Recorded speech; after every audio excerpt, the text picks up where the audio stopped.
మీ ఇంట్లో కూడా ఒక ఆధ్యాత్మిక శోభ, అది చాలా అన్ని చోట్ల అనిపించదు. ఇలాగా ఒక వైబ్రేషన్ ఉందండి.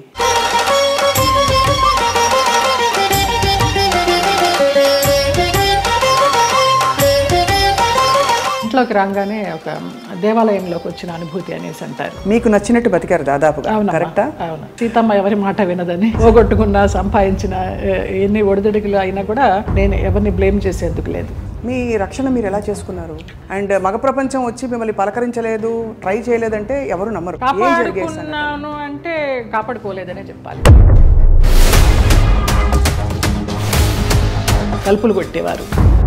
ఒక ఆర్టిస్ట్ అయితే నువ్వు తలుపు తీస్తావా లేకపోతే నేను ఇక్కడ ఊరేసుకొని చచ్చిపోనా అని అడిగాడు. పెద్ద ఆర్టిస్టా? పెద్ద ఆర్టిస్ట్. ఒక బంధం కోరుకున్నారా మీతో, లేక కేవలం బంధం లేదు, ఏం లేదు, బాగుండేదాన్ని. ఎలా తప్పించుకున్నారు? కొన్ని తప్పించుకున్నాను, కొన్ని తప్పించుకోలేకపోయాను.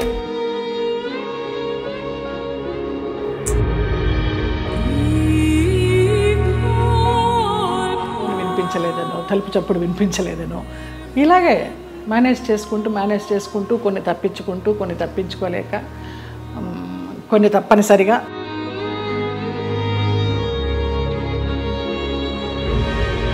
కష్టం, చాలా కష్టం. కష్టమని అనుకోలేదు. అంటే ఒకసారి పోయినా 100 సార్లు పోయినా పోయింది అంతే. నేను చెడిపోతే చెడిపోయాను, నా వాళ్ళు బాగుండాలి, నా వాళ్ళు బాగుండాలి. చాలా సున్నితమైన ఒక ప్రశ్న అండి. ఇది అడగచ్చు అడగకూడదు, కానీ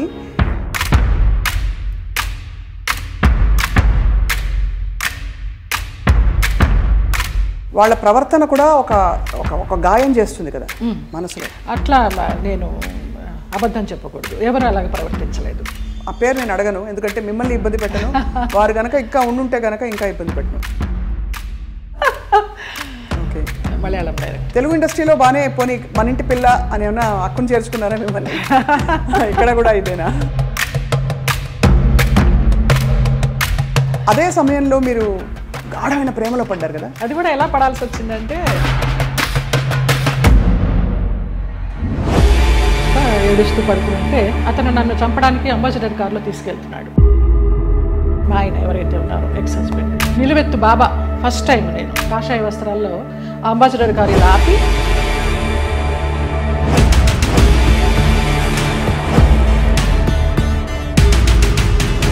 ఆ మన్నాడు పరుచూరు గోపాలకృష్ణ గారు, చలపతిరావు గారు వీళ్ళంతా మన విరుగంబాకం పోలీస్ స్టేషన్కి ఫోన్ చేసి ఇలాగ మా అమ్మాయి ఉన్నప్పుడు యాక్సిడెంట్ అయ్యి పడిపోతే ఈ నడుము దగ్గర నుంచి చచ్చిపడిపోయింది అంటే, నాకు మళ్ళీ అతను లైన్లోకి వస్తే నేను నెలకి మెడిసిన్స్కి 5,000 రూపాయలు పంపించేదాన్ని. మీరు చెప్పే ఈ సంఘటనలు ఊహించుకుంటే కూడా, అంటే మీరు శరత్ బాబు గారు ఉన్నా కూడా చెప్పేదాన్నేమో, లేరు కాబట్టి ఇంకా ఫ్రాంక్గా చెప్తాను. చాలా ఫ్రాంక్గా ఫస్ట్ టైం చెప్తున్నాను నేను. మీ జీవితంలో కీలక పాత్ర పోషించిన వ్యక్తులు గుమ్మడి గారు ఒకరు. అసలు అంత లింకప్ చేయాల్సిన అవసరం ఎందుకు వచ్చింది? నా కోసం సులా అని ఒక వైన్ బాటిల్ తెప్పించేవారు రోజు 800 పెట్టి, ఇది నీకే, ఇది జయమ్మకే, వేరే ఎవరు ముట్టుకోవద్దనేసి. ఒక 4-5 సంవత్సరాలు జర్నీ చేశాము. ఇప్పుడు అటు నుంచి వెళితే నాకు ఆ ఇల్లు చూస్తే మాత్రం ఏడుపు వస్తుంది. అక్కినేని నాగేశ్వరరావు గారు అన్నారు, ఆయన పోయిన తర్వాత అక్కడ నుంచుని ఉంటే పిల్లలందరినీ పలకరిస్తూ నా భుజం తట్టి,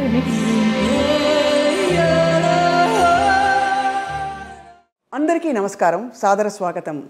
ఐ డ్రీమ్ మీడియా సగర్వంగా సమర్పిస్తున్న ప్రత్యేక కార్యక్రమం సిల్వర్ స్క్రీన్ లెజెండ్స్. బాహ్య సౌందర్యం తల్లిదండ్రుల వల్ల మనకు కలుగుతుంది. ఆత్మ సౌందర్యం భగవదేచ్ఛ. అలాగే మనసుని చాలా అందంగా ఉంచుకోవాలంటే అది ఖచ్చితంగా స్వయంకృతాపరాధం. అంటే మనసు అందంగా ఉంచాలంటే బోల్డంత సంస్కారం అవన్నీ కావాలి. మరి బాహ్య సౌందర్యంతో పాటు అంతఃసౌందర్యం కలిగిన వ్యక్తుల్ని కలిసినప్పుడు చాలా చాలా ఆనందం కలుగుతుంది. అటువంటి వ్యక్తుల్లో నాకు చాలా ఇష్టమైన నటి, అసలు మనసులో ఏముందో మొహం మీద ఉట్టిపడే వ్యక్తి ఎవరు అంటే జయలలిత గారు. పేరులో చాలా పవర్ ఉంది, కానీ లోపల మాత్రం సున్నితత్వం.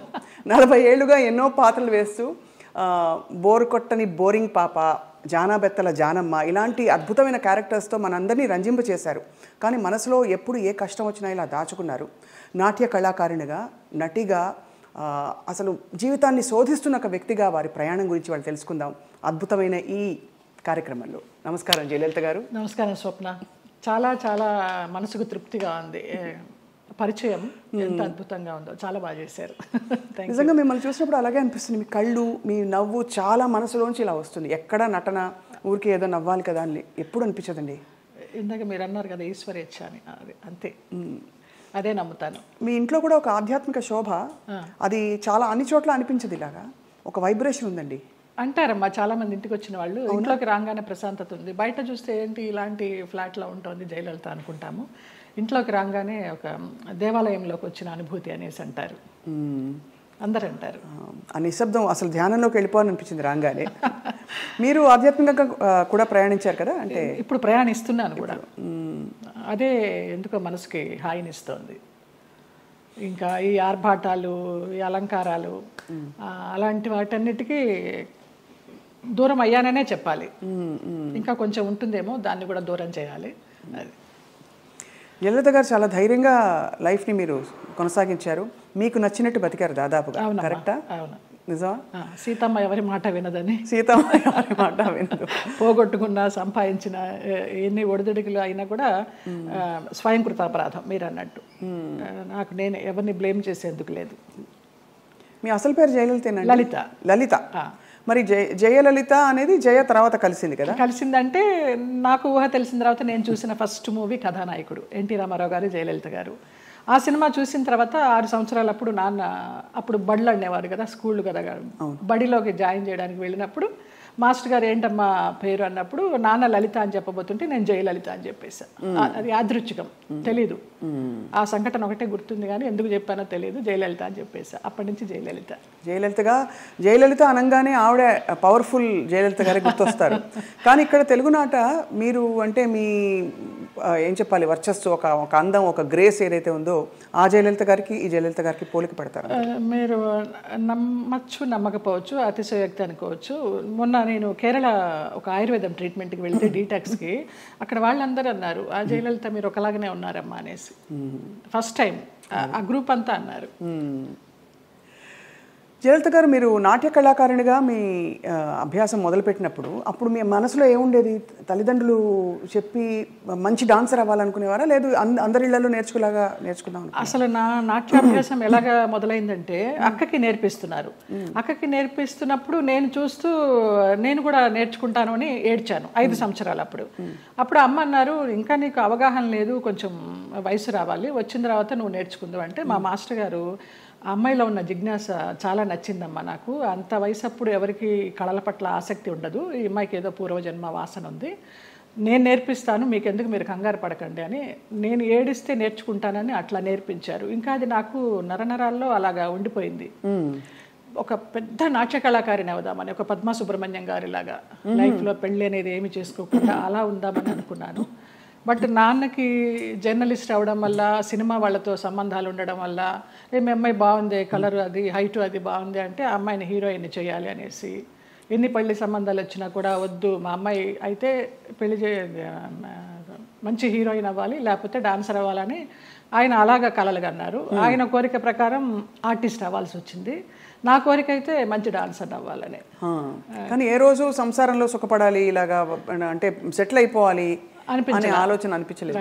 ఏదో ఒక స్పెషల్ అని, ఏదో మొత్తానికి ఏదో ఒక గోల్ పెట్టుకున్నాను, వాళ్ళలాగా అవ్వాలి వీళ్ళలాగా అవ్వాలని. ఏమీ అవ్వలేకపోయినాను, నేను నాలాగానే ఉన్నా. మీరు మీలాగా ఉంటూ అన్ని ఎక్స్ప్రెస్ చేసి ఇప్పుడు మీ చక్కగా మంచి టైంలో ఇప్పుడు మీరు అంత ప్రయాణం అంటారు కదా, ఆ ప్రయాణం కొనసాగిస్తారు. అంతర్ముఖంగా ప్రయాణం చేస్తున్నాను. బాగా చెప్పారు. ఎంతవరకు నేర్చుకున్నారు జయలలిత గారు మీరు నాట్యం? ఆల్మోస్ట్ డిప్లొమా అంతా అయిపోయిందమ్మా. డిప్లొమా అయిన తర్వాత ఏదో ఎంఏకి కట్టాలని అనుకుంటున్నప్పుడు మూవీ వచ్చింది, నాన్న వాళ్ళ ఫ్రెండ్స్ ఈ పోరాటం మార్పు కోసమని. ఇంకా ఆంధ్ర నాట్యం కూడా నేర్చుకోవాలని నటరాజ రామకృష్ణ గారి దగ్గర 1 year పేయింగ్ గెస్ట్గా ఉండి నేర్చుకున్నాను నేను. ఆ టైంలో నాన్న వచ్చి మా ఫ్రెండ్స్ సినిమా తీస్తున్నారు, అందులో హీరోయిన్కి డాన్సర్ అయి ఉండాలి, క్లాసికల్ డాన్సర్, నువ్వు నువ్వు చేయాలి అనేసి అన్నారు. ఇంకా రూమ్లోకి వెళ్ళిపోయి గడిపెట్టేసుకుని ఏడుస్తూ కూర్చున్నాను. నేను డాన్స్ అవ్వాలనుకుంటే నన్ను సినిమాల్లోకి చేర్చడం ఏంటి, వెళ్ళనని.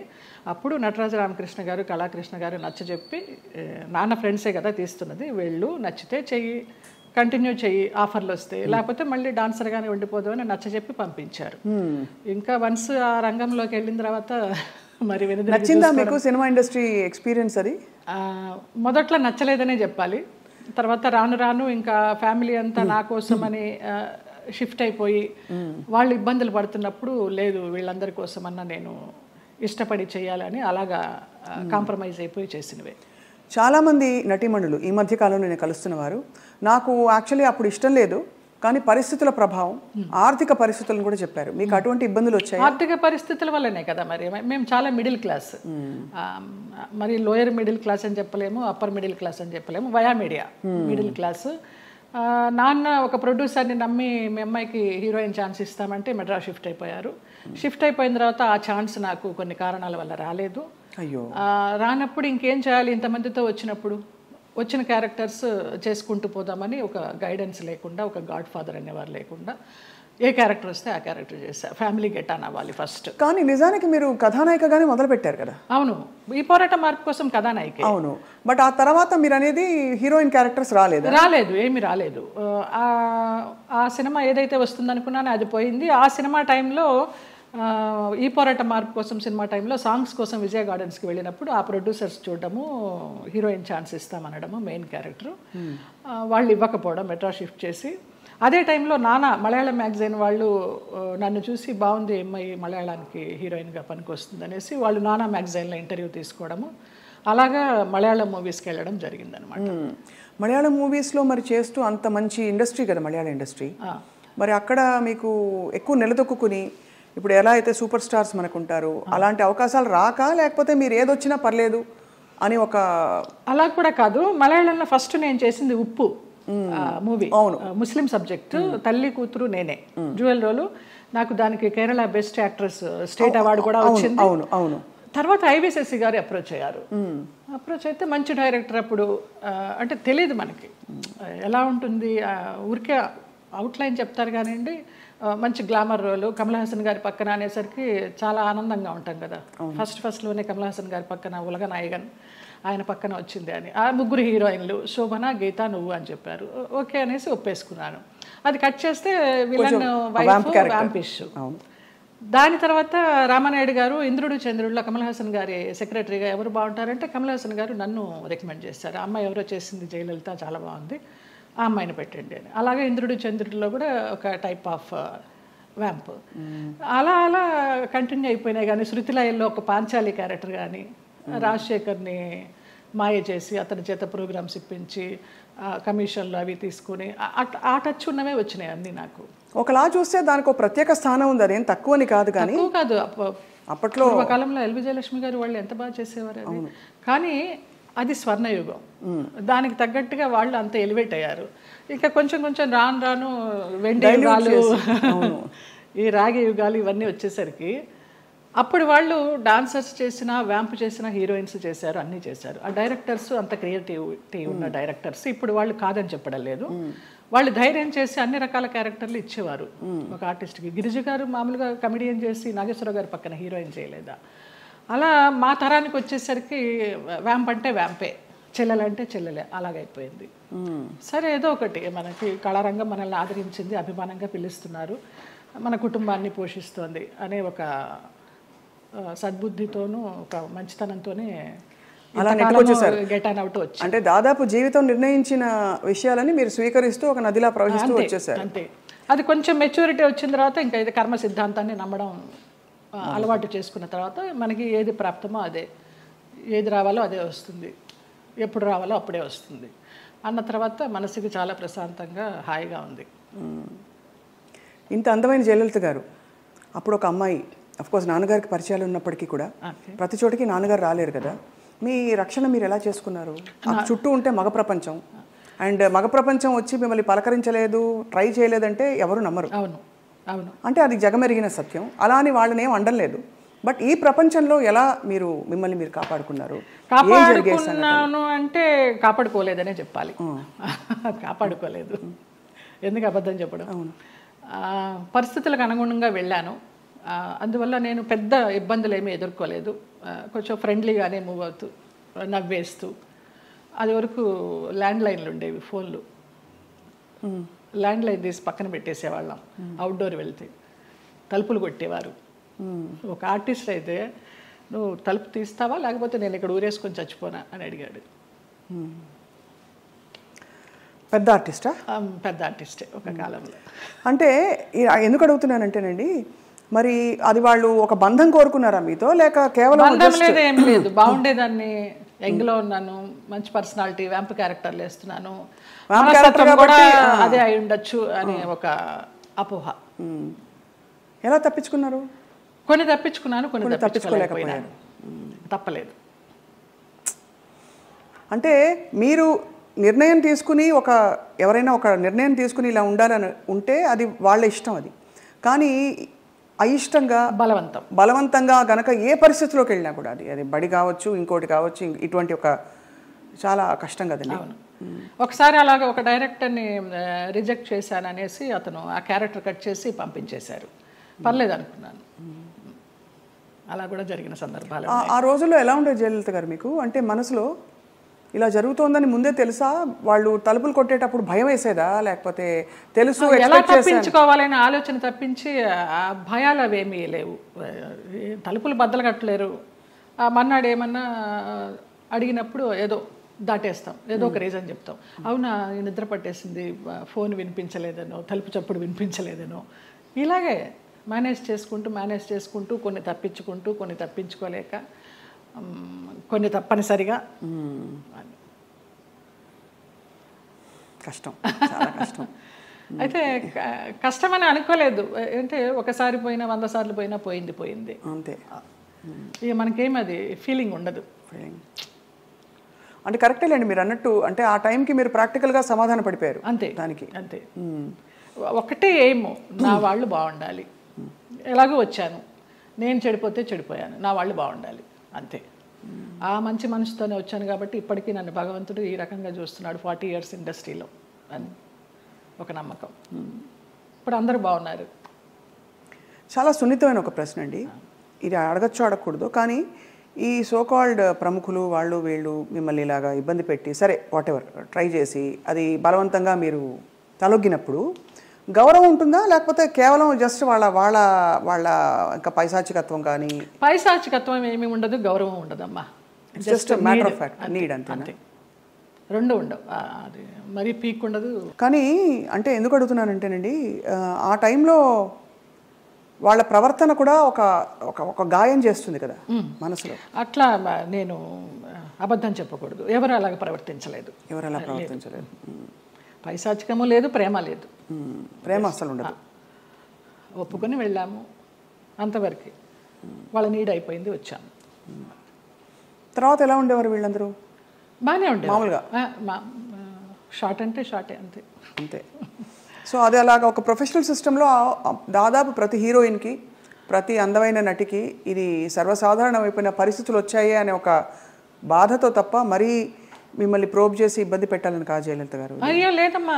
ఎందుకు అది నామ్ అయిపోవాలి, ఎందుకు ఒక బెంచ్ మార్క్ అయిపోవాలి అని అంటే, మనం ఈరోజు అనేక కమిటీలు పెట్టడాలు, ఇండస్ట్రీ ఇతర వర్క్ ప్లేసెస్లో వేధింపుల కమిటీ ఉండాలని చెప్పి, అంటే వేధింపులని వ్యతిరేకించే కమిటీలు. బై గాడ్స్ గ్రేస్ మాకు అట్లాంటి వేధింపులు ఏం లేవు, కానీ తప్పలేదు.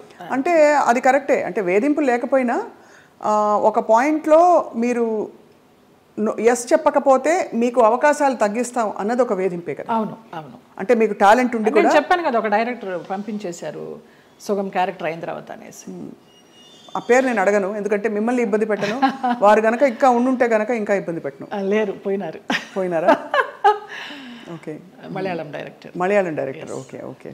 తెలుగు ఇండస్ట్రీలో బాగానే పోనీ మన ఇంటి పిల్ల అని ఏమన్నా అక్కును చేర్చుకున్నారా మిమ్మల్ని? ఇక్కడ కూడా ఇదేనా? అక్కున చేర్చుకోలేదు, చీకొట్టలేదు. రైట్. అదే సమయంలో మీరు గాఢమైన ప్రేమలో పడ్డారు కదా? అవునమ్మా. మలయాళం డైరెక్టర్. అది కూడా ఎలా పడాల్సి వచ్చిందంటే, నేను డేట్స్ ఇచ్చినప్పుడు నాన్న నాకు తెలియకుండా వేరే క్రాస్ బెల్ట్ మణి అని మన హీరోయిన్ మీనా వాళ్ళ మేనమామ, ఆయన కూడా ఒక కాలంలో ఒక ఈ సి గ్రేడ్ టైప్ ఆఫ్ మూవీస్కి మంచి పెట్టింది పేరు ఆయన. నేను చేసే సినిమాలు కూడా సి గ్రేడ్ సినిమాలే అప్పుడు, బీసీ గ్రేడ్. మీరు అంత ఓపెన్గా సి గ్రేడ్ సినిమాలు చేశానని చెప్తున్నారు కదా, అది ముచ్చటేసని చూసి ఎంత నిజాయితీగా చెప్తున్నారని చెప్పండి మ్యామ్. ఆ టైంలో నాన్న వాళ్ళకి ఇచ్చారు, నేను వీళ్ళకి ఇచ్చాను. అప్పుడు ఆ లొకేషన్కి వచ్చి ఆయన రౌడీయిజం చేయపోయినారు, క్రాస్ బెల్ట్ మని. అప్పుడు ఇతను నేను భయపడి ఏడుస్తుంటే నన్ను ఒక రూమ్లో ఉంచి నీకెందుకు, నేను ఉన్నాను కదా, నేను సమాధానం చెప్పి పంపిస్తాను, వాళ్ళు మాకు చుట్టాలి అన్నట్టుగా అలాగే పంపించేసరికి అబ్బా నా లైఫ్ని సేవ్ చేసి అతను దొరికాడు అన్నట్టుగా బ్లైండ్గా పడిపోయినా ప్రేమలో. ఆ తర్వాత బ్రహ్మానందం గారి డైలాగ్ లాగా ప్రేమించింది తర్వాత ప్రేమించాల్సి వచ్చింది అన్నట్టుగా కొంచెం కొంచెం తెలుస్తుంది అతని గురించి 7 ఇయర్స్లో. అయినా కూడా ఏదో మొహమాటంలాగా కమిట్ అయిపోయినాం అన్నట్టుగా చేస్తూ వచ్చాను. అందరూ చెప్తూ వచ్చారు పెద్ద జెన్యూన్ కాదు, చూసుకో అనేసి. ఇక లాస్ట్గా అతను కూడా బ్లడ్తో లెటర్స్ రాసేసి ఒక మన ఇప్పుడు ఆ హాట్ డ్రింక్స్ అవి తాగుతారు కదా, మన విస్కీ తాగే ఒక బాటిల్ లాంటి దానిలో, అది విస్కీనో మరి బ్రాందీనో తెలియదు, అందులో పాయిజన్ పోసుకుని తాగుతాను, ఇంటి ముందరకు వచ్చేసి చచ్చిపోతానని అంటే ఇంకా అందరికీ ఇంట్లో వాళ్ళకి ఇష్టం లేకుండానే బలవంతంగా నేనే నగలు కొనుక్కొని నేనే పెళ్లి బట్టలు కొనుక్కొని, జయకృష్ణ గారు కొనిచ్చారు పెళ్లి బట్టలు. అలాగా కేరళ వెళ్ళిపోయి చోటానికరమ్మ కొచ్చిన్లో చాలా మహిమగల అమ్మవారు, అక్కడ మ్యారేజ్ చేసుకున్నాం. అప్పుడు ఇంట్లో వాళ్ళందరూ ఇంకా నామకే వస్తే వచ్చి అక్షంతలు వేసి భోంచేసేసి వెళ్ళిపోయారు. కాపురానికి పంపించడానికి ఎవరు నాకు కూడా ఉండడం కానీ ఏమీ లేదు. నా అంతటి నేనే చేసుకుని నా అంతటి నేనే వెళ్ళి నా అంతటి నేనే వచ్చా బ్యాక్ టు పెవిలియన్. ఆ టైంలో జయలలిత గారు ఆయనకి మళ్ళీ అంటే ఆయనకి మొదటి పెళ్ళే కదా, ఆయనకి ఇద్దరికి అంటే మీకు కాలేదు, వివాహం కాలేదు, బట్ ఆయనకు కూడా ఏమి. అవును.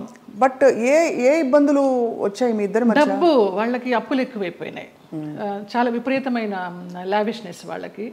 నేను మంచి 3 షిఫ్ట్ చేస్తూ ఉన్నాను ఆ టైంలో. నా నగలన్నీ అమ్మేసుకున్నారో తాకట్టు పెట్టుకున్నారో తెలీదు. సినిమాలకు వచ్చిన డబ్బంతా కూడా వాళ్ళే తీసుకునేవాళ్ళు, అమ్మ నాన్నకి ఇవ్వద్దనేవారు.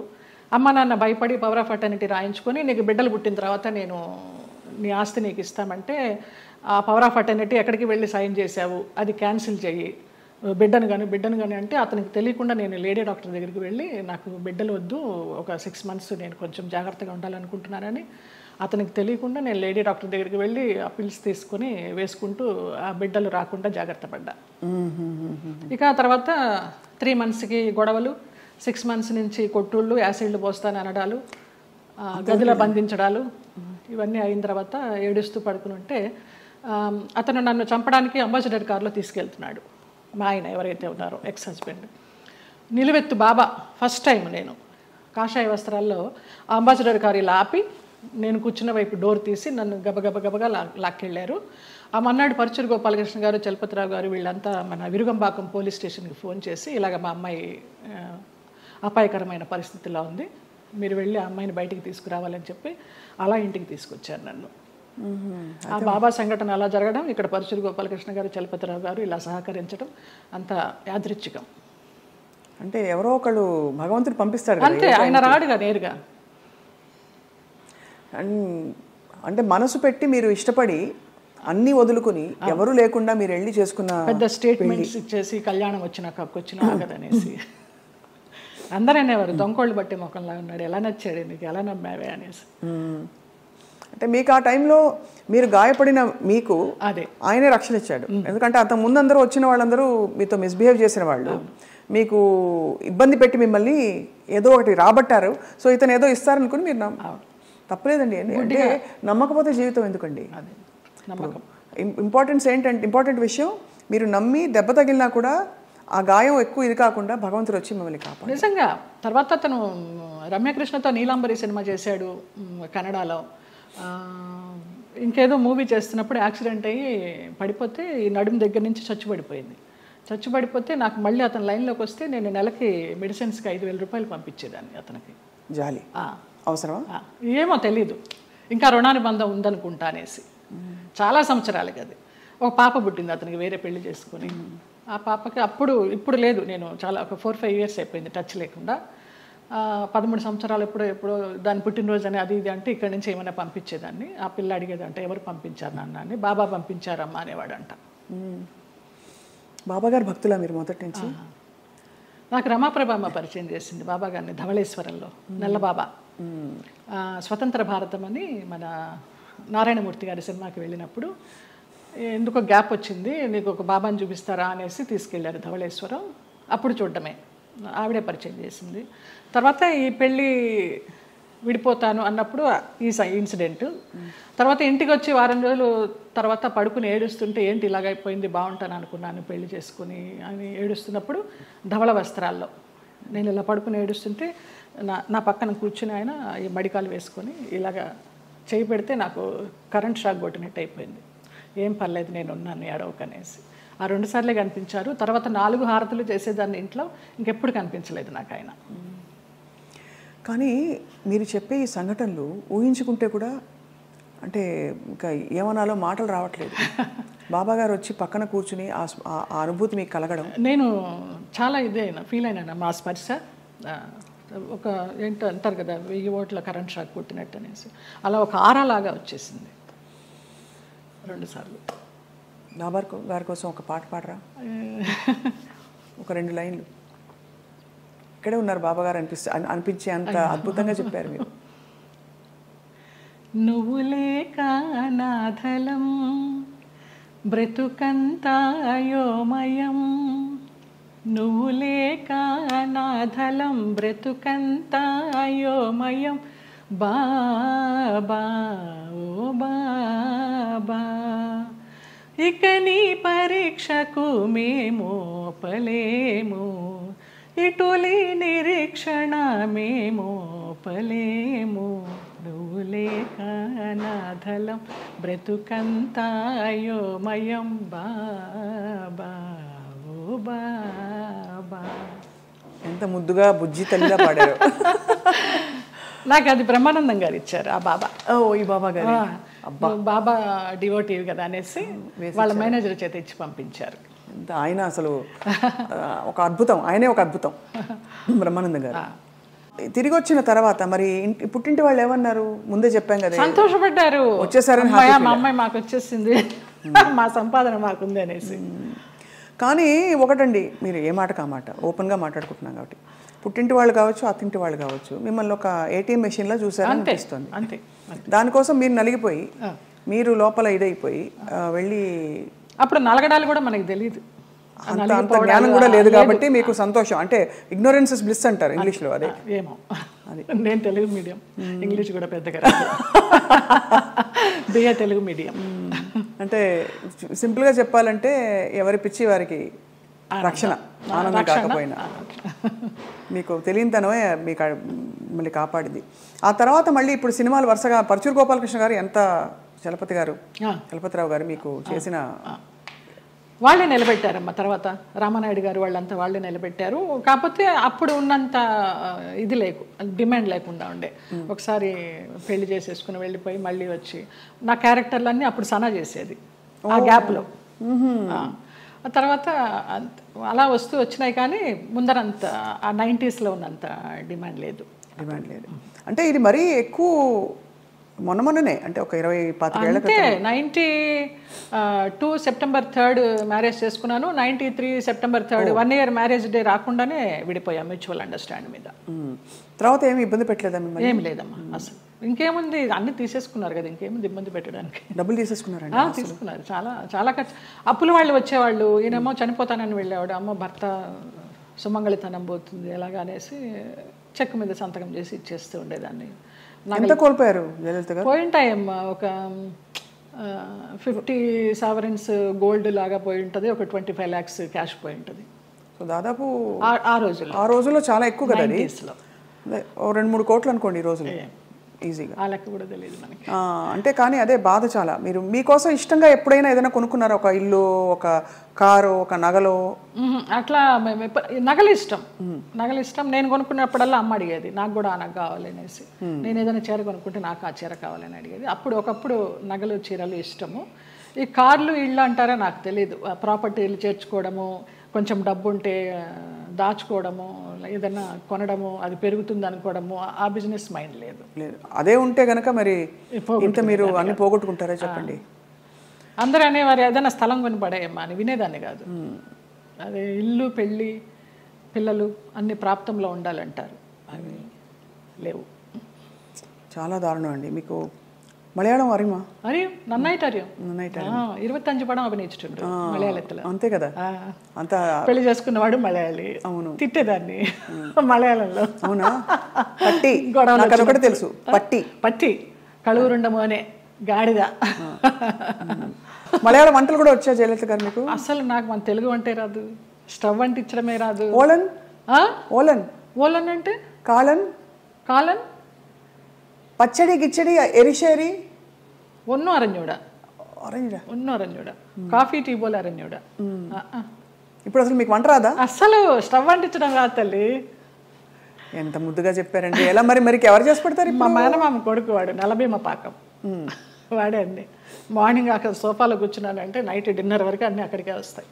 అవ్వా, క్వీన్ అనమాట అంతే. పోతే పోనీ దునియా గోలీ మారు దునియాకు అంతే. ఒక సన్యాసి జీవితం, ఒక మహారాణి జీవితం అన్నీ.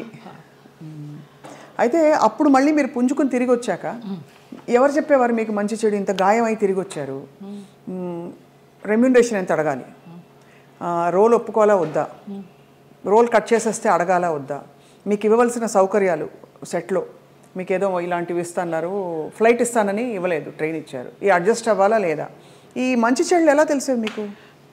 తెలీదమ్మా. ఇప్పుడు నేను చెప్తున్నాను కదా, ఒక మోస్తరు సినిమా అయితే వాళ్ళు ఏదో చెప్పేవారు, ఇన్ని రోజుల క్యారెక్టర్ అమ్మా అని. నేను ఒక రెమ్యునరేషన్ అడిగేదాన్ని, అది కాదమ్మా కొంచెం తగ్గించండి అనేవారు. సరే, కానీ రెమ్యునరేషన్ ₹1 తక్కువైనా పర్వాలేదు, కానీ మర్యాద తక్కువైతే మాత్రం నేను భరించలేను. టైంకి అన్నం పెట్టాలి. నేను బ్రాహ్మణ అమ్మాయిని, ప్యూర్ వెజిటేరియన్. మీరు పెరుగన్నం పెట్టినా చాలు, టైంకి పెట్టాలి. ఎప్పుడో 2 గంటలకి 3 గంటలకి బ్రేక్ ఇస్తానంటే నా వల్ల కాదు. ఒక 2 కొబ్బరి బొండాలు ఇవ్వాలి, ఒక 4 వాటర్ బాటిల్స్ ఇవ్వాలి, మంచి హోటల్ రూము, అవుట్డోర్ అయితే. ఇక్కడైతే నేనే ఇంట్లోనే ఉండి వెళ్తాను. ఇంతే తప్పించి పెద్ద హైలీ డిమాండ్స్ ఏమీ ఉండేవి కాదు నాకు. అమ్మ ఫ్లైట్ దొరకలేదు, ట్రైన్ అన్నారనుకోండి, చెల్లో పదండి. కానీ చాలామంది మేనేజర్లు టికెట్ కన్ఫర్మేషన్ లేకుండా ఎక్కించేసేవాళ్ళు మమ్మల్ని. అయిపోయిందమ్మా అయిపోయింది అనేసి. తర్వాత మేము ఎన్ని ఇబ్బంది పడిన సందర్భాలు ఉన్నాయో టీసీ దగ్గర. పాపం వాళ్ళు మాకు అప్పుడు ఫేస్ వాల్యూ ఉంది కాబట్టి ఏదో సీట్ ఇచ్చో, లేకపోతే ఇంకొక ఊర్లో బర్త్ ఖాళీ అవుతుందమ్మా అని అలా ఇచ్చో, అలాంటి ఇబ్బందులు పడ్డాం. అష్ట కష్టాలు పడ్డారు అయితే. అవన్నీ అంటే పార్ట్ ఆఫ్ ద గేమ్. కానీ ఆ టైంలో మరి మీ మేకప్, మీ చర్మ సౌందర్యం ఇవన్నీ తెలిసి ఉండేదా? ఇలా చేసుకోవాలి, ఫేస్ ప్యాక్ చేసుకోవాలి? అసలు తెలియదు నాకు. అసలు ఇంతవరకు సెల్ఫ్ మేకప్ తెలియదు. నేను ఇవాళ కూడా చేసుకోలేదు. మీరు చూడండి, ఎప్పుడు చేసుకోను. నేను మేకప్ మ్యాన్ ముందర కూర్చుంటాను, మీకు ఏది వస్తే అది చేయండి అంటే. మీకు అసలు మేకప్ ఎందుకండి అవసరం లేదు? ఏదో ప్రత్యేక క్యారెక్టర్కి ఏదో పెద్ద పెద్ద బొట్లు పెట్టి కాటుకలు పెట్టి చేయాలంటే తప్ప. వాళ్ళందరూ నవ్వుతారు. అదేంటమ్మా 40 సంవత్సరాల నుంచి ఉన్నారు, మొన్న మధ్య టీవీ సీరియల్స్ చేసినప్పుడు కూడా మీరు సెల్ఫ్ చేసుకోరా అని. నేను సెల్ఫ్ మేకప్ చేసుకోను, నా దగ్గర మెటీరియల్ ఉండదు. ఓన్లీ ఆ టచ్అప్ క్లాత్, స్పాంజ్, ఒక గిన్నె తీసుకెళ్తా అంతే. మిగతాన్ని మీరే చేసుకోండి, ఎలా చేసుకుంటారు. మరి ఆ టైంలోనే కదా మీకు వచ్చిన బోరు కొట్టని, బోరింగ్ పాప, ఇవన్నీ ఎప్పుడు వచ్చాయి? ఏ టైంలో వచ్చాయి? లారీ డ్రైవర్ బాలయ్య బాబుతో చేసినప్పుడు జస్ట్ ఒక సీన్, ఒక సాంగ్, ఒక ఇమాజినేషన్ సాంగ్, డ్రీమ్ సాంగ్, దాంతో బోరింగ్ పాప అని వచ్చేసింది. జనాల్లోకి బాగా వెళ్ళిపోయింది ఆ క్యారెక్టర్. అవును, చిన్న క్యారెక్టర్ అయినా కూడా. అలాగే ఏప్రిల్ 1 విడుదల భాగ్యం క్యారెక్టర్ కూడా అలాగే వెళ్ళింది. అద్భుతమైన వంశీ గారి సినిమాలు అసలు రేంజ్. అవును. ఏ డైరెక్టర్తో మీరు వర్క్ చేసినప్పుడు మీకు హాయిగా అనిపించేది, అంటే ఇది కదా నాకు ఇష్టమైన వాతావరణం అని? చాలా మోస్ట్లీ ఈవీవి సత్యనారాయణ గారు అలాగే ఉండేదమ్మా, జంజాల గారు అలాగే ఉండేవారు, వంశీ గారు అలాగే ఉండేవారు, మోహన్ గాంధీ గారు అలాగే ఉండేవారు, కోదండరామరెడ్డి గారు అలాగే ఉండేవారు. చాలా ప్లెజెంట్గా. మన శరత్ గారు వంశోద్ధారకుడు, వంశానికి ఒకడు, అవన్నీ చేసి సాయంత్రం 6 అయిందంటే నేను, వైవిజయ, అన్నపూర్ణమ్మ, శ్రీలక్ష్మి, మేమంతా ఒక బ్యాచ్ ఉండేవాళ్ళం సినిమాల్లో. ఒక టైంలో అందరం ఉండేవాళ్ళం, అన్ని క్యారెక్టర్స్ ఉండేవి. ప్యాకప్ ఎప్పుడు అంటే ఆ శరత్ గారు విసుకొని దుబ్బేయండి అనేవారు. రేపు చేసుకుంటాలి మీ క్లోజులు, వెళ్ళిపోండి అనేసి. అలాగా రాఘవేంద్రరావు గారి దగ్గర, అందరి దగ్గర ఒక్కొక్క డైరెక్టర్ ఒక్కొక్క గురువు అంతే. ఎవరి దగ్గర ఏం నేర్చుకోవాలి, ఒక డిసిప్లినా, ఒక సిస్టమేటిక్గా, ఒక యాక్టింగ్గా. బాపు గారిని సార్ ఎలా చేయమంటారు, మీరు చేయండి అమ్మా, నాకు కనుక అది సరిపోలేదు అనుకుంటే నేను చెప్తాను, నేను ఇంప్రూవ్ చేస్తాను, లేకపోతే మీరు చేసిందే చాలు నాకు అంటారు. మహానుభావుడు చెప్పారండి. విశ్వనాథ్ గారు అయితే అన్నీ చేసి చూపిస్తారు. విశ్వనాథ్ గారితో చేసిన సినిమాలు నేను శృతిలయలు, స్వయం కృషి లాస్ట్లో, చిరంజీవి గారికి చరణ్ రాజ్కి ఫైట్ అప్పుడు స్వయం కృషిలో మంచి వెన్నెల ఇప్పుడు మగువ మనకు పంచబాణుని కేళి బాగుగా గూడుండ మగువా మగువా ఆ సాంగ్. బట్ మంచి సాంగ్. శేషు మాస్టర్ గారు కొరియోగ్రాఫరు. చిరంజీవి గారు ఫైట్ చూస్తారు కానీ జయలలిత సాంగ్ ఎవరు చూస్తారు అక్కడ? అలాగా ఆ క్లాసికల్ సాంగ్ అలాగ అయిపోయింది అనమాట. స్వరాభిషేకం శ్రీకాంత్ గారు ఆయన అన్నదమ్ములుగా చేసింది, అది చేశాను ఏవిఎస్ గారి భార్యగా. మంచి క్యారెక్టర్స్ పడ్డాయి యాక్చువల్లీ, గుర్తుండిపోయే క్యారెక్టర్స్. జంజాల గారిది చంటబ్బాయి, విచిత్ర ప్రేమ, పెళ్లి గోల, ఓహనా పెళ్ళంట. కానీ ఆ వ్యాంప్ క్యారెక్టర్ డాన్సులు కానీ వచ్చినప్పుడు మీకు ఇష్టం లేని బట్టలు వేసుకున్నారు ఎప్పుడు?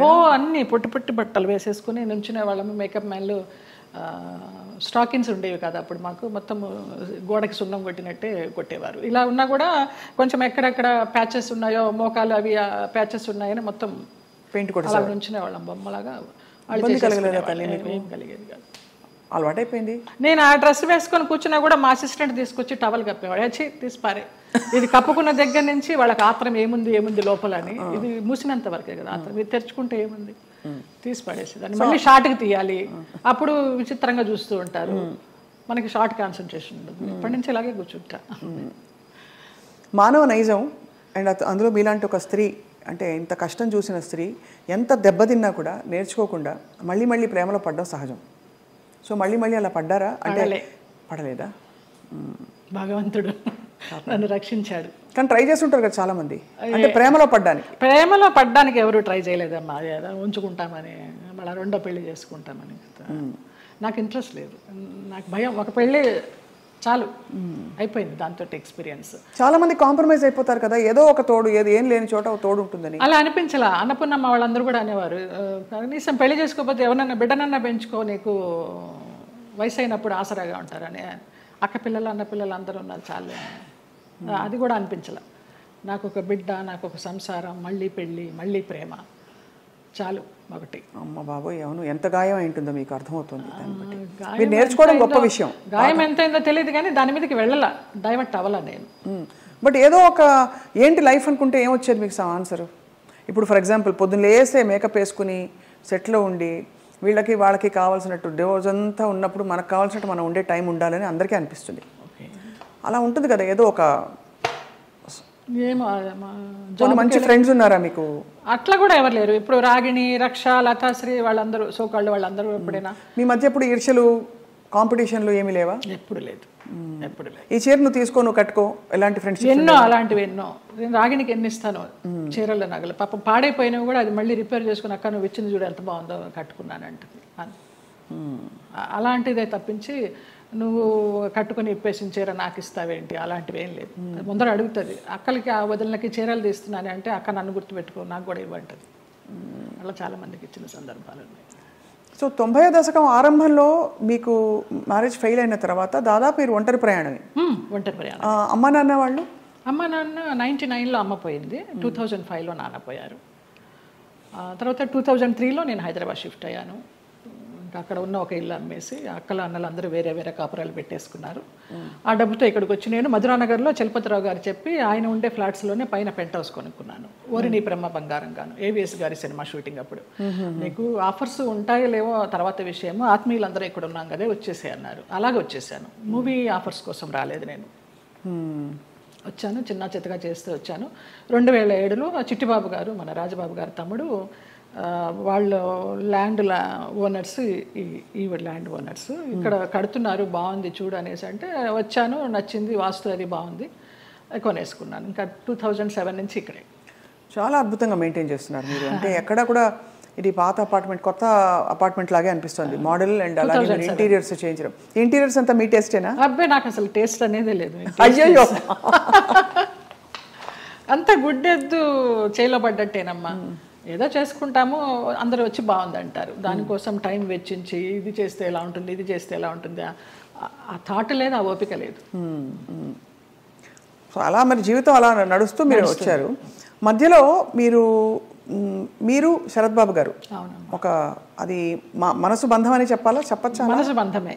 నేను బాగా అనుకున్నాను, ఆయన కొంచెం అనుకుని వదిలేశారు. ఇప్పుడు ఆయన ఉన్నా కూడా చెప్పేదాన్నేమో, లేరు కాబట్టి ఇంకా ఫ్రాంక్గా చెప్తాను. ఆయనతోనే యాత్రలన్నీ చేశాను.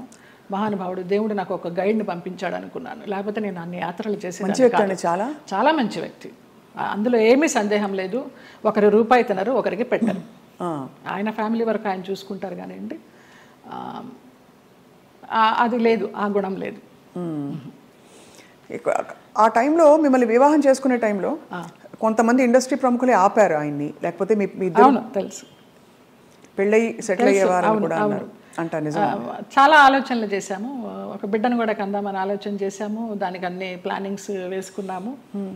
తర్వాత ఆయన ఆలోచిస్తూ ఉంటారు, సంవత్సరాల తరబడి ఆలోచిస్తూ ఉంటారు. ఒక విషయం చెప్తే ఒక 100 రకాలుగా ఆలోచించి, లలిత ఇలా వద్దేమో అలా వద్దేమో, మనం ఎవరన్నా కానీ వాళ్ళు మన ఇద్దరం పోయామనుకో అమ్మాయిని ఆస్తి కోసం ఏమన్నా చేస్తారేమో, ఇలాగంతా కూడా చెప్పేవారు. నేను చాలా ఫ్రాంక్గా ఫస్ట్ టైం చెప్తున్నాను, నేను వాళ్ళ ఫ్యామిలీ మెంబర్స్ నేనేమి లెక్క చేసేది లేదు. వాళ్ళ ఫ్యామిలీ మెంబర్స్లో ఒక తమ్ముడు నాతో చాలా క్లోజ్గా ఉంటాడు, ఒక తమ్ముడు ఫ్యామిలీ. ఇప్పుడు కూడా వారి అబ్బాయి మీతో టచ్లో ఉన్నారు ఉన్నాడు అని అంటారు. అంటే పిల్లలాగానే ఎక్కడ మిమ్మల్ని ఒక శత్రువుగా చూడలేదు కుటుంబానికి? లేదు లేదు, కుటుంబానికంటే వారి కుటుంబానికి, వారి కుటుంబంలో ఎవరికి నేను పెద్ద తెలీదు, మా మధ్య ఏం జరిగిందని కూడా ఎవరికి తెలియదు. ఈ తమ్ముడు గారి ఫ్యామిలీకి తప్పించి వాళ్ళకు కూడా అంతంతే పైపైనే, నాకు ఆయనకి పరిచయం ఉందనే తప్పించి కొంచెం డీప్గా వెళ్ళామనేది తెలియదు. మీరు రమాప్రభ గారితో చాలా క్లోజ్ కదా ఒక టైంలో. రమాప్రభ గారు శరత్బాబు గారిని చాలా విమర్శించేవారు, చాలా ఇంటర్వ్యూలో బహిరంగంగా తిట్టారు. ఎందుకు మీ దృష్టిలో ఎందుకు ఇంత మంచి వ్యక్తి అని మీరు చెప్తున్నారు? మీ మనసుతో చూస్తే అవును కదా కరెక్ట్ అనిపిస్తుంది, ఎందుకంటే మీరు ఎవరిని అసలు మిమ్మల్ని హాని చేసిన వాళ్ళనే మీరు జడ్జి చేయని వ్యక్తి. అలాంటిది అసలు అంటే మనం ఒకవైపునే విని చెప్పలేము కదా, మరి జడ్జ్ చేయలేము కదా. మరి అప్పుడు వాళ్ళిద్దరు కలిసి ఉన్న పరిస్థితుల్లో ఏం జరిగిందో అది నేను కూడా చెప్పలేను. కానీ నా వరకు ఆయన చాలా మంచి వ్యక్తి, చాలా మంచి వ్యక్తి. ఏ విషయంలో మీకు నమ్మకం కలిగింది?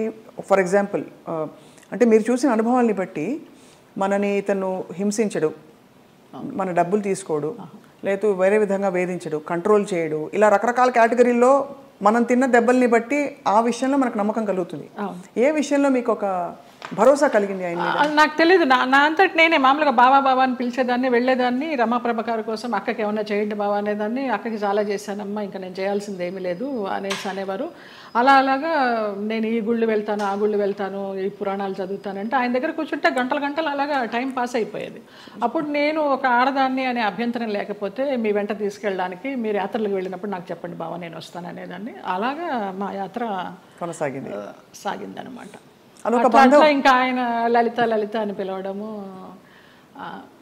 క్లోజ్ అయినామని చెప్పాలి. దాదాపు మీకు అంటే గృహస్థాశ్రమం లేకపోయినా వానప్రస్థాశ్రమం లాంటిది తొందరగా ఫాస్ట్ ఫార్వర్డ్ మోడ్లో కర్మలు అయిపోతాయి చూడండి. ఇప్పుడు మనం అనుభవించడానికి వచ్చిన కర్మలు అయిపోవాలంటారు కదా, అలా మీకు ఏదో రాసి పెట్టినట్టు మీరు దాన్ని అటాచ్ అయ్యారు, మళ్ళీ డిటాచ్ అయిపోయారు. అవును, ఆయన ఒక్క విషయంలో బాధపడుతున్నప్పుడు చిట్టిబాబు గారు వాళ్ళే చెప్పారు, పోనీలే నీకు భగవంతుడు ఆయన్ని గైడ్ కింద పంపించాడు నువ్వు యాత్రలు చేయడానికి.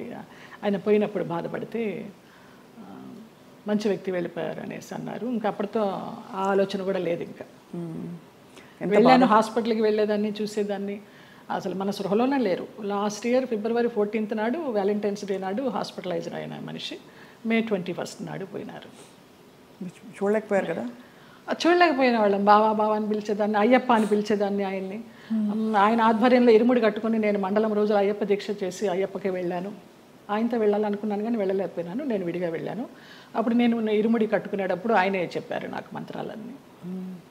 అట్లా అయ్యప్ప అని నా ఫోన్లో కూడా తత్వమసి అని ఫీడ్ అయి ఉంటుంది ఆయన పేరు, అయ్యప్ప తత్వమసి. అంటే ఎంత మీరు మనసులో ఆయనకి చాలా చాలా ఆరాధించాను. ఆయనకి సేవ చేసుకుంటూ అలా ఉండిపోవాలనుకున్నాను, బట్ భగవంతుడు పడనిలా. లేదు, రుణం లేదు. అది అంతేనండి, బంధాలు బంధాలు అంతేనా? మరి అంతే అనుకోవాలి. రుణం ఉన్నంత వరకు మనం కలిసి ఉంటాం, తర్వాత అంతే. కూడబెట్టిన పుట్టిన వాళ్ళు మన బిడ్డలే. అలాంటప్పుడు ఇంకా బయట నుంచి ఎక్కడో వచ్చిన వాళ్ళు ఆ రుణం ఉన్నంత వరకే ఉంటారు. అది రుణాన్ని బంధ రూపేణ పశుపత్ని సుతాలయ.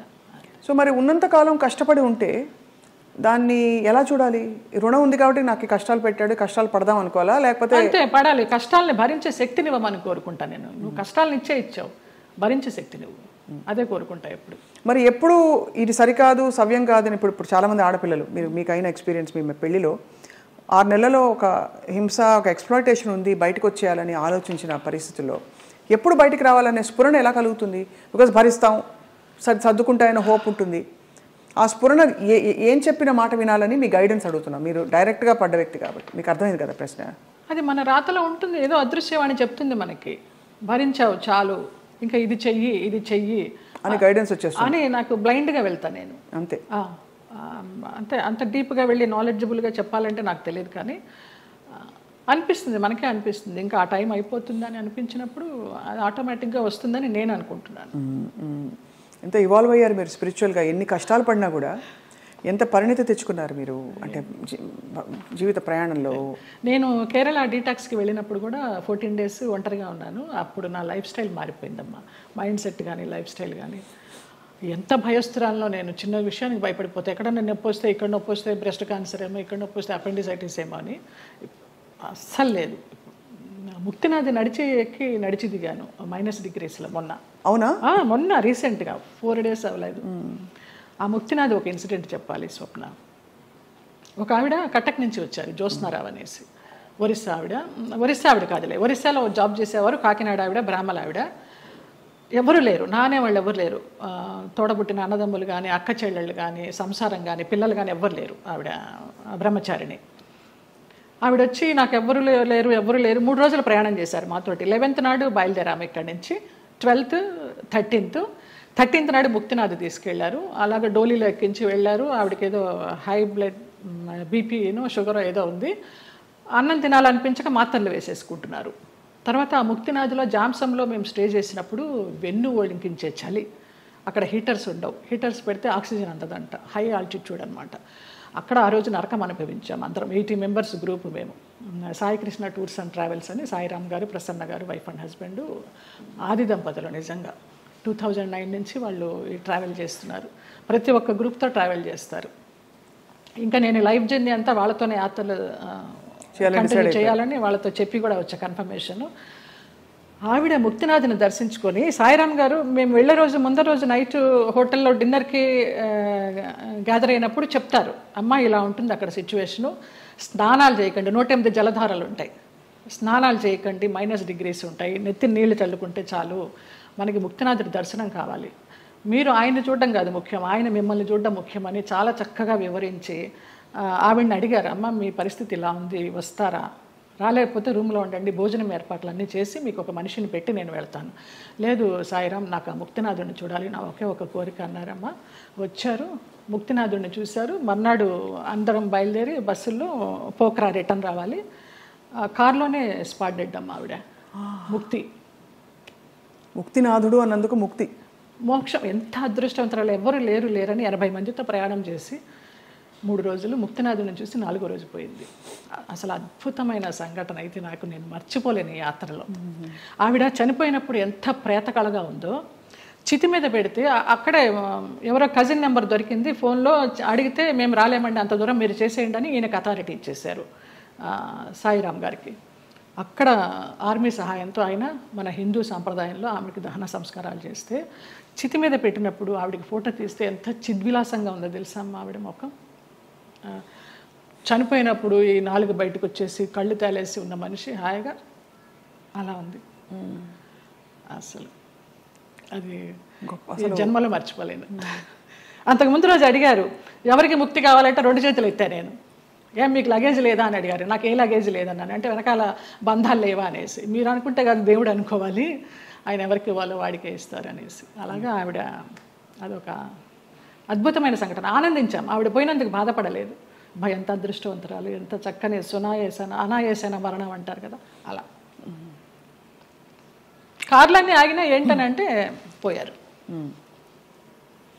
అంటే భగవద్ దర్శనం అయిందా అని చాలా మందిని అడుగుతాం. ఇంతకంటే నిదర్శనాలు ఏముంటాయి? మోక్షం, ముక్తినాథుడు. మా వాళ్ళందరూ, మా మామ కొడుకులందరూ ఆ -degreesలో 108 జలధారాల్లో స్నానం చేశారు. ఒక్కొక్క జలధార నుంచి ఇంకొక జలధార వెళ్తుంటే వాళ్ళకి బ్రెయిన్ పనిచేయడంలా ఫ్రీజ్ అయిపోతుంది. అలా చేశారు. నేను ఆ 108లో చల్లుకోవడానికి అరగంట పట్టింది, ఈ చెయ్యి పనిచేయాల 1 గంట, బ్లడ్ క్లాట్ అయిపోయి. అంత చలి, -degrees. అది అంత కష్టతరమైన ప్రయాణం. ఎంత చక్కగా వెళ్ళొచ్చామో వారి ఆధ్వర్యంలో. ఈ సందర్భంగా ఆ దంపతులకు పాదాభివందనాలు.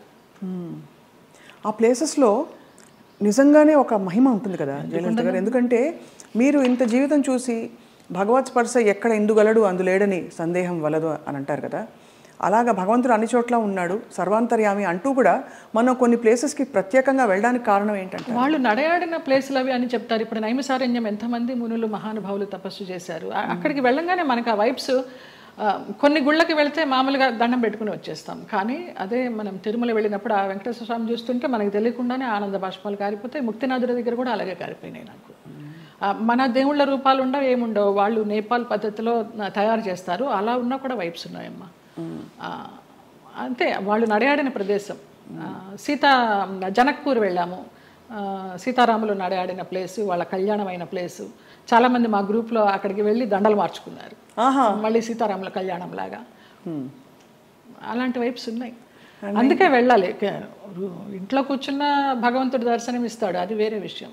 వాళ్ళు నడయాడిన ఆ పుణ్యభూమిలో నడిస్తే ఆ పాదధూళి మనకి కొంచెం పుణ్యం ఇస్తుందని. రెండోది మీరు అన్నట్టు ఆ ప్లేస్కి వెళ్ళిపోయాక నేను ఫలానా, నేను స్వప్న, నేను జయలలిత, నేను సో అండ్ సో అన్నీ మర్చిపోయి, నేను జ్యోత్స్న మర్చిపోయి కేవలం ఒక అంకిత భావంతో ఒక డిజాల్వ్డ్ స్టేట్లో వెళ్తాం. అంతే, అది కూడా ఒక సర్వస్వ శరణాగతి అయిపోయి నువ్వు తీసుకొచ్చావు, నువ్వే చూసుకో, శరణాగతి అంతే. అందులో కూడా చాలా అద్భుతాలు మన లోపల జరుగుతాయి. అద్భుతాలు అంటే మన అహంకారం కరగడం అన్నీ కదా, మనకి తెలియకుండానే అది ఆ ఉద్వేగం అది అంతా వచ్చేస్తుందమ్మా. అది నేను సంజయ్తో అదే అన్నాను. సంజయ్ కదా ఇంటర్వ్యూ ఏర్పాటు చేసింది, సంజయ్ కిషోర్. నాకు గుంటూరులో చిన్నప్పటి నుంచి వాడు నన్ను కొట్టేవాడు. వాడు కొడుతుంటే నేను పరిగెత్తేదాన్ని. వాళ్ళ ఇల్లు పెద్ద ఇల్లు గుంటూరులో, ఎంత పెద్ద ఇల్లు. కొడుతుంటే పరిగెత్తేదాన్ని, తర్వాత వాడిని ఎత్తుకునేదాన్ని. వాడు ఈ రోజున ఇంత గొప్పవాడైనాడంటే చాలా సంతోషము. చాలా పద్ధతైన మనిషి, ఎంత పద్ధతైన మనిషి. వాళ్ళ ఇంట్లో వాళ్ళ అమ్మగారు నాకు పెద్దక్కలాగా, పాపాయి అంటే ఆవిడ నా అభివృద్ధికి ఆవిడ సంతోషిస్తుంది. నా సొంత వాళ్ళు కూడా సంతోషిస్తారో సంతోషించరు, కానీ ఆవిడ అంత సంతోషిస్తుంది, అంత బ్లెస్ చేస్తుంది ఆవిడ. నువ్వు బాగుండాలి, నువ్వు బాగుంటే మేము బాగుంటాం అనేసి. లేదు, మీరు మీరు బాగుంటారు, మీ చుట్టూ ఉండేవాళ్ళు అంటే మీకు భగవద్ రక్షణ ఉందని క్లియర్గా ప్రూవ్ అయిందమ్మా. నాకు చాలా ఈ యాత్ర తర్వాత నాకు భగవదానుగ్రహం మెండుగా ఉందని చాలా నమ్మకం వచ్చింది నిజంగా. ఇంకా అసలు ఏమూలో ఉన్న భయం కాస్త పటాపంచలైపోయింది, ఏం లేదు. మీ జీవితంలో కీలక పాత్ర పోషించిన వ్యక్తులు గుమ్మడి గారు ఒకరు. ఇది గతంలో లోగడ మీడియా వాళ్ళు చాలా సందర్భాల్లో అడిగారు, రకరకాలుగా లింకప్లు రాశారు మీకు వారికి. అసలు అంత లింకప్ చేయాల్సిన అవసరం ఎందుకు వచ్చింది? అంటే మీరు కేవలం వెళ్ళి ఇప్పుడు ఒక మనిషి ఇంకో మనిషి సేవ చేయొచ్చు, చూసుకోవచ్చును, స్త్రీ పురుషులు కావడంతో అలా రాశారు. ఏ స్త్రీ పురుషులైన వయసు భేదం లేదమ్మా. నా తండ్రి వయసు ఆయనకి.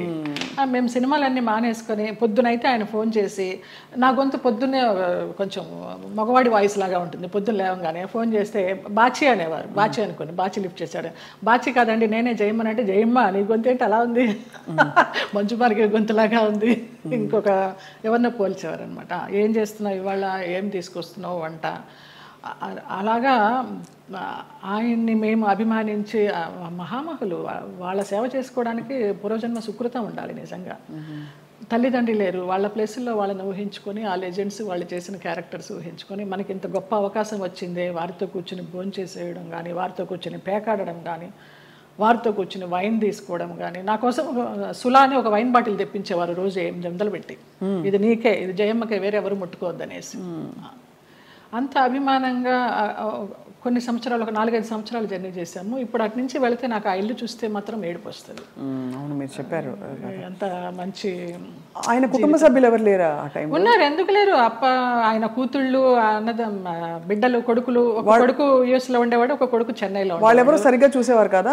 నా ఫోన్ నుంచి నేను ISD చేసి ఇచ్చేదాన్ని అమ్మా ఆయనకి మాట్లాడడానికి. కొడుకు పుట్టినరోజు అంటే విష్ చేయడానికి కానీ, లేకపోతే ఆయనకి ఏదైనా బాగాలేకపోతే చెప్పడానికి కానీ. ఎప్పుడైనా వాళ్ళందరూ మిమ్మల్ని, ఆడపిల్లలు వచ్చేవారు. ఇక్కడ సాంబమ్మ అని ఒక ఆవిడ ఉండేది, ఆవిడ వచ్చి చూసిపోతూ ఉండేది. శారద బెంగళూరులో ఉండేది, ఇప్పుడు ఇక్కడే షిఫ్ట్ అయిపోయింది.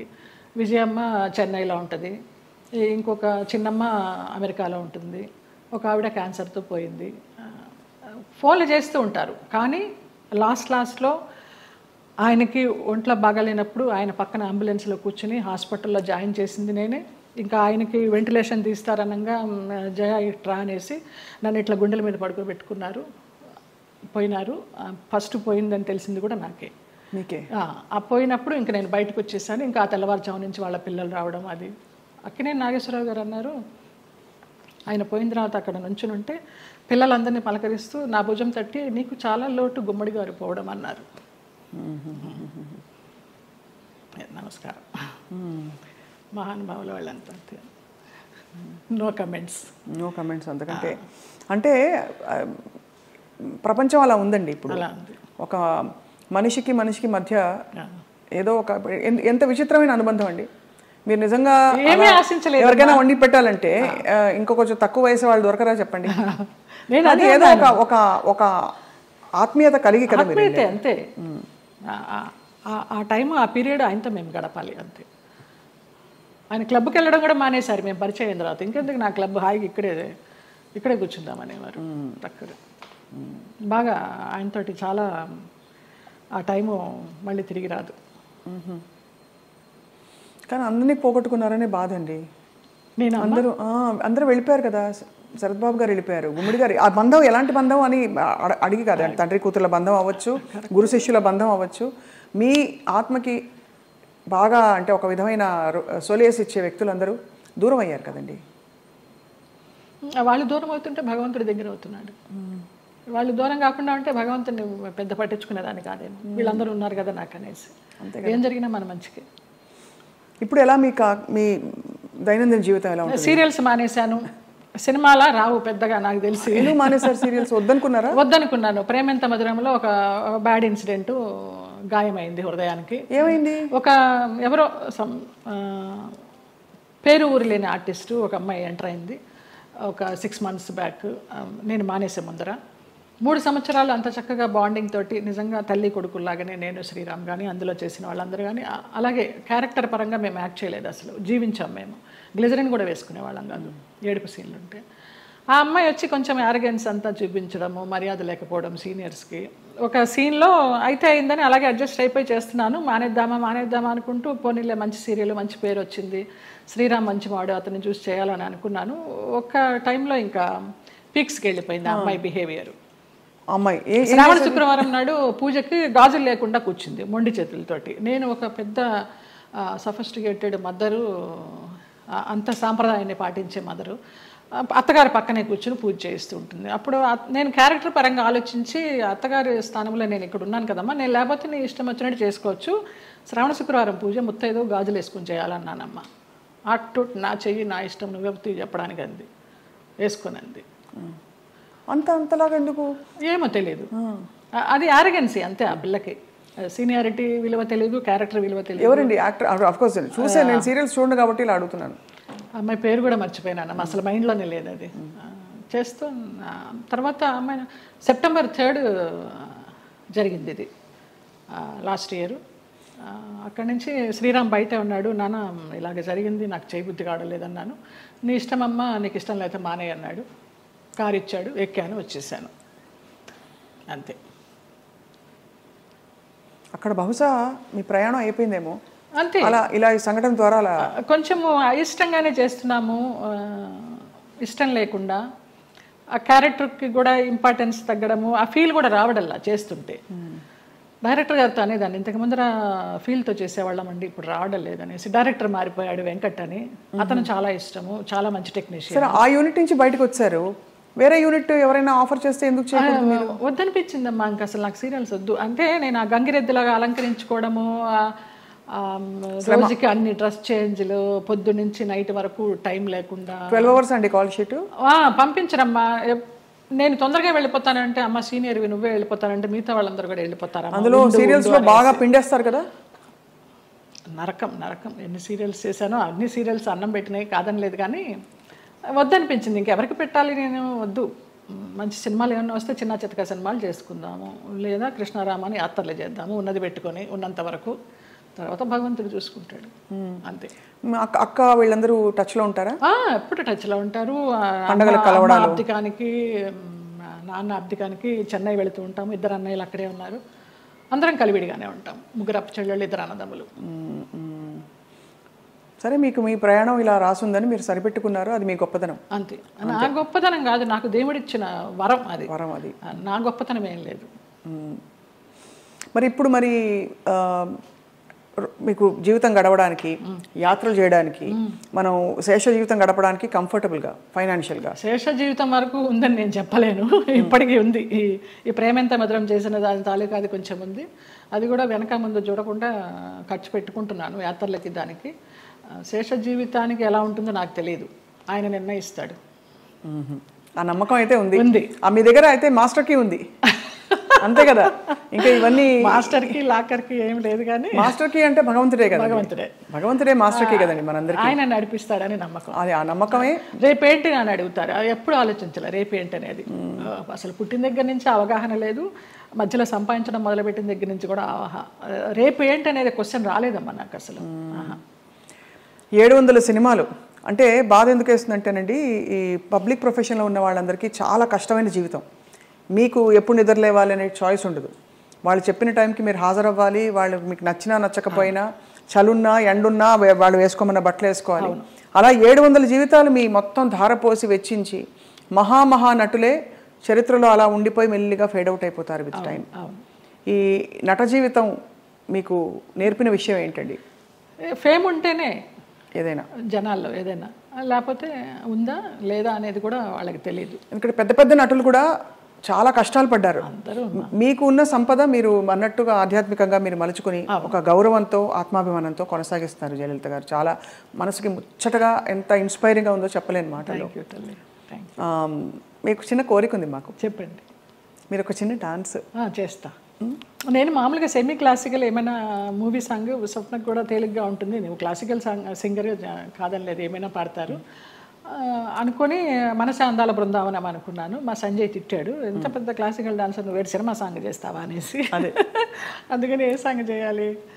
భామనే సత్యభామనే ఏమైనా ఒక 4-5 లైన్లు అనగలరా? ఆ 2 లైన్లే మళ్ళీ మళ్ళీ తిప్పి అనమంటే అంట. కొంచెం నేను కూడా కలుపుతాలే. మీరు కలపండి. నిలబడే మీరు కూచిపూడి భరతనాట్యమా? 2 అమ్మ. కూచిపూడి చింతా రాధాకృష్ణమూర్తి గారు, భరతనాట్యం జోసుల సీతారామ శాస్త్రి గారు విజయవాడ నుంచి వచ్చేవారు. కాకుండా తంజావూరు నుంచి గిరిజా నటరాజ్ అని ఒక వైఫ్ అండ్ హస్బెండ్ వచ్చి చెప్పేవారు భరతనాట్యం. ఆంధ్రనాట్యం నటరాజ్ రామకృష్ణ గారు. మళ్ళీ మధ్యలో వెకేషన్స్కి చెన్నై వెళ్ళి చినసత్యం గారి దగ్గర. ఎప్పుడు అనిపించలేదు ఒక డాన్స్ స్కూల్ స్టార్ట్ చేద్దామని? లేదు, వేంప వేషాలు వేసేసరికి, అంటే డిగ్రీ అవుతూ ఇంకా డాన్స్ కంటిన్యూ చేద్దాం అనుకునే టైంలో నాన్న ఫీల్డ్కి తీసుకొచ్చేసారు. ఇంకా ఈ వేంప వేషాలు వేసినప్పుడు నన్ను అలాగే చూస్తారేమో, పేరెంట్స్ పిల్లల్ని పంపించడానికి భయపడతారేమో, ఇప్పుడు సినిమా సాంగ్స్ నేర్పుతుందా లేకపోతే క్లాసికల్ సాంగ్స్ నేర్పుతుందా అని ఏదన్నా అని నాకు నేనే డౌట్ పెట్టుకొని దాన్ని సమాధి చేసేసాను. దిత్త కిడగ తిరుగుతాం, దిత్త కిడగ తిరుగుతాం, తా కిడగ తిరుగుతాం, కిడగ తిరుగుతాం, దిత్త కిడగ తిరుగుతాం, దిత్త కిడగ తిరుగుతాం, తా కిడగ తిరుగుతాం, కిడగ తిరుగుతాం, దిత్త కిడగ తిరుగుతాం, దిత్త కిడగ తిరుగుతాం, తా కిడగ తిరుగుతాం, కిడగ తిరుగుతాం, కిడగ తిరుగుతాం. భామని సత్యభామని,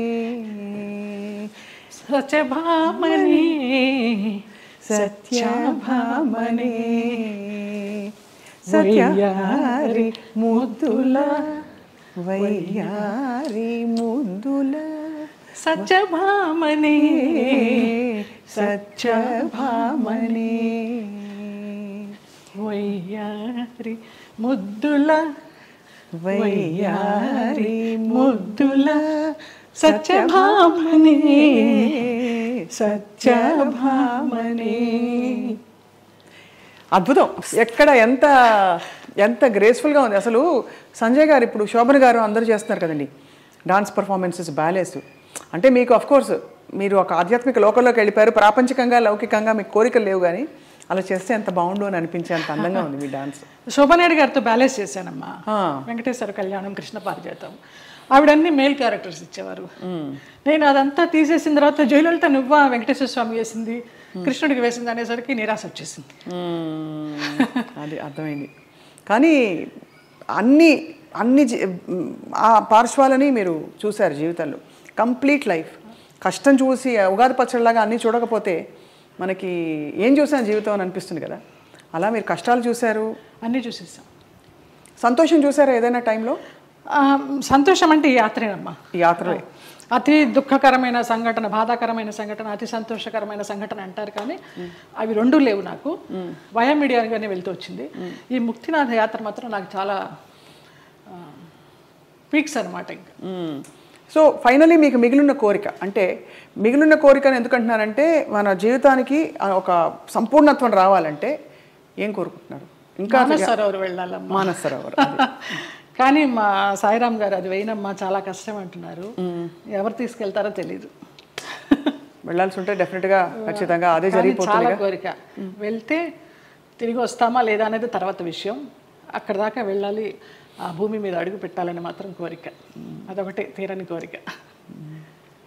చాలా అద్భుతంగా ఉంది మీతో మాట్లాడడం. చాలా విషయాలు నేర్చుకున్నది ఏంటి అంటే సెల్ఫ్ యాక్సెప్టెన్స్ కంటే గొప్ప వరం లేదండి. ఓకే, అది మీకు వచ్చేసింది కాబట్టి మీరు ధన్యులు. ఒకలాగా ఈ కృష్ణుడి విగ్రహం నాకు నా ఫ్రెండ్ శ్రీనివాస్ అని ఆయన మ్యాంగ్లూర్ నుంచి తీసుకొచ్చి ఇప్పించారు. చాలా చాలా కళకళలాడుతుంది ఇలాగా. చాలా బరువు కూడా అది. అవునా? అక్కడ రమణాశ్రమంతో మీ అనుబంధం? అరుణాచలం వెళ్తూ ఉంటాము. ఒక శివరాత్రికి గిరి ప్రదక్షిణ చేశాను. ఆయన బుక్స్ చదువుతూ ఉంటాను. అట్లా కూర్చుని ఆయనతో మాట్లాడుకుంటూ ఉంటాను. ఆ ఫోటోగ్రాఫ్ వెనకాల ఇది నా పుట్టినరోజుకి మా డైరెక్టర్స్ అనిల్, రాము అని ఉన్నారు. రాము ఏమో అది ఇచ్చాడు లాస్ట్ ఇయర్ పుట్టినరోజుకి. అనిల్ ఇది ఇచ్చాడు. రుద్రంకోట అని ఒక మూవీ చేశాం కదా, ఆ పిల్లలు. రుద్రమకోట మొన్న లేటెస్ట్ మీది. అవును, అవును, చాలా పెద్ద ఒక పవర్ఫుల్ క్యారెక్టర్ కానీ సినిమా పవర్ఫుల్గా వెళ్ళలేదు, ఆడలేదు. ఓటీటీ కూడా ఇంకా లేట్ అవుతూ ఉంది. మీరు చాలా చాలా వ్యక్తిగత విషయాలు కూడా ఇవాళ మాతో పంచుకుని చాలామందిని ఇన్స్పైర్ చేశారు జయలలిత గారు. థ్యాంక్స్ అమ్మా. మీకు ధన్యవాదాలు. అయ్యో మీకు కూడా. Always you will be in our hearts. God bless you. Thank you అండి. నమస్కారం. రైట్.